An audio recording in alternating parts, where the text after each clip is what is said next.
High, চলো আজ দেখা যাক ঝিলিকের পাকঘরে স্ন্যাক্সে কি তৈরি হচ্ছে চিকেন পকোড়া। নিলাম চিকেনের ব্রেস্ট পিসেস, তার সাথে লাগছে পেঁয়াজ কুচি, লঙ্কা কুচি, চাট মশলা, হলুদ আর কাশ্মীরি রেড চিলি পাউডার। আর ম্যারিনেশনের জন্য লাগছে আদা রসুনের পেস্ট, বেসন আর বেশ খানিকটা দই। এটা একদমই আমার রেসিপি, কোথাও থেকে দেখে করছি না। দইটা একটু বেশি দিয়েছি, ভালো করে ম্যারিনেট করে নিচ্ছি। তারপরে দিয়ে দিলাম কাশ্মীরি রেড চিলি পাউডার আর একটু লবণ, আবার ম্যারিনেট করে রেখে দিলাম 1 ঘন্টা।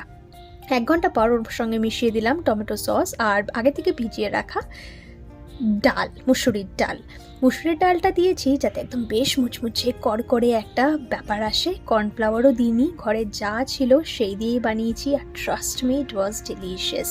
কি গো, দেখে কেমন লাগছে? বানাবে নাকি ঘরে একবার?